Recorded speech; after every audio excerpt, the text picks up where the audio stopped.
What's going on, peeps? Turn-based Nanashi here. Today, we'll be reviewing the game Lost Edilons.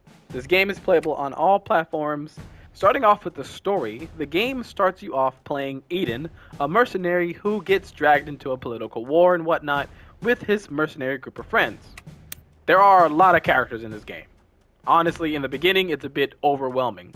So much dialogue, not every conversation is voiced, so you gotta read quite a bit. Starting off with all the bad things about this game. As I mentioned before, there is so many characters in this game, and so much reading, because not everything is voiced. No outfit customization, that would have been a little nice. At least some color changes, that would have been fire. You can do one side mission after every main mission played.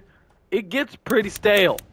A lot of them are the same. Nothing really new or interesting. I do wish they gave us more in the side missions.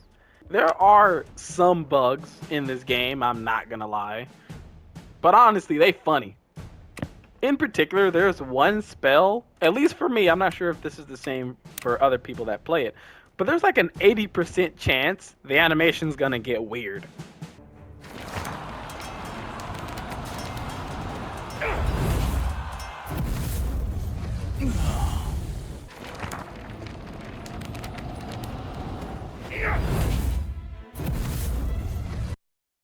Then there are just some funny bugs. The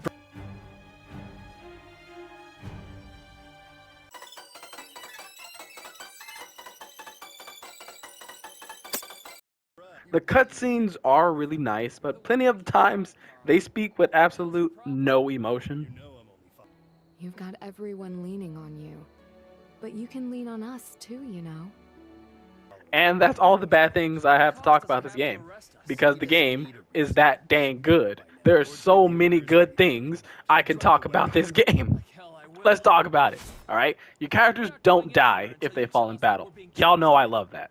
And there's no negative status effects when they die, like XCOM and stuff.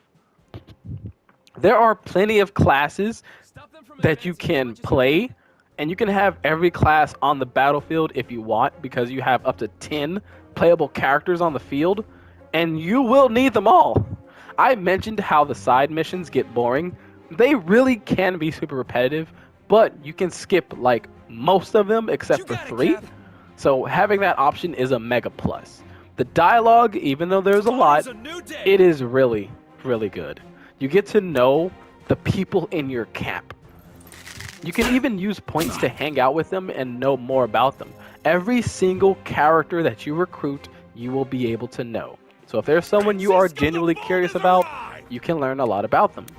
The story to this game is absolutely amazing. So amazing that I don't even want to talk about it so much to spoil it. Eden himself, the main character, he has such great character development. There are sad times, there are good times, there are awesome times. It's a fucking amazing ride.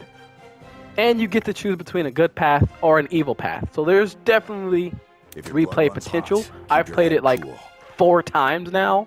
The gameplay is so damn good. Not a lot of abilities though. I would have liked to see just a bit more, but there are some, and they are really useful. What I love so damn much about this game is the quick load. So usually in turn-based games, you might be able to save whenever, a manual save. So you kind of just save it when you feel like you're about to get into some stuff. When crap hits the fan, you can just load up your last save. Or there's usually an auto save per turn. For this game, let's say you're on the 10th turn. You can quickly load up any of your 10 previous turns for like 8 times per mission.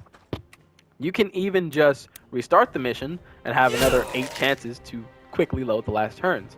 And when I mean quick load, I mean 2 seconds. Literally. This is the best I have ever seen a turn-based game load your previous turns. Another thing the game does so well is if you have 2 elemental mages, you can make each one of them completely different in abilities.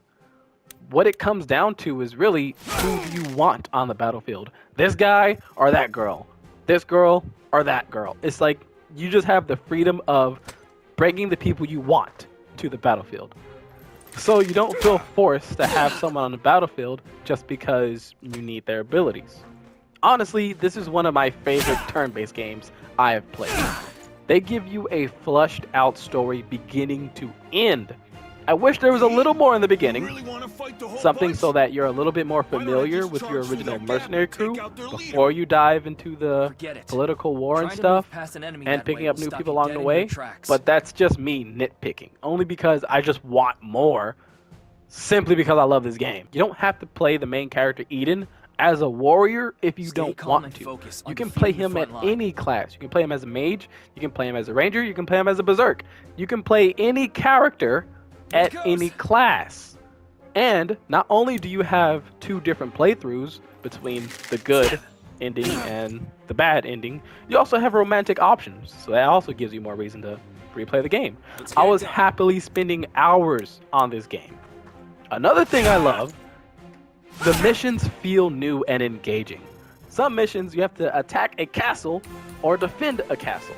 There are some where you're chasing someone, others where you're being chased. You have humans to fight, warriors, archers, berserkers, mages, and then you have monsters you need to fight as well. A manticore! The game delivers so much. The system in fighting monsters I'm in love with. Again, this game just keeps things new and engaging. You can fight the monsters head on, but each monster has a symbol, like it'll show a bow and arrow symbol or an axe symbol or a mage symbol, and if you hit that symbol with that ability, you'll do extra damage. You're gonna need it because the monsters can be annoying as hell. It's almost like a small puzzle. It's an absolute must-buy if you love medieval fantasy. Easily a 9 out of 10. So close to being perfect, but what it lacks is nothing compared to what it's packing. There are some missed opportunities. There was a mission where someone was able to control monsters, and that goes absolutely nowhere. It would have been pretty awesome if the side missions were that story. But again, it goes nowhere. But it's okay. It's okay. It's a missed opportunity. I swear, the game is amazing. Buy it, replay it, and replay it again. This game, I'm telling you guys, this game is fun. I'm loving it. I loved it. The boss in this game though, my wife saw me stressed. That boss, I literally took days to fight him, lost every single time, had to do a new game because I just had to better build my army, basically. I had to better build my characters. Then it took me a little long to beat that boss, but I swear, after I beat him the first time, he was not a problem. Again, the game is amazing, guys. There are also epic weapons in the game. One for each weapon type.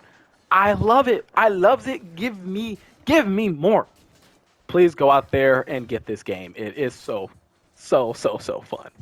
And with that, that will be the end of this video. Tell me, guys, what do y'all think about this game if you have played it? With that, peace out, peeps.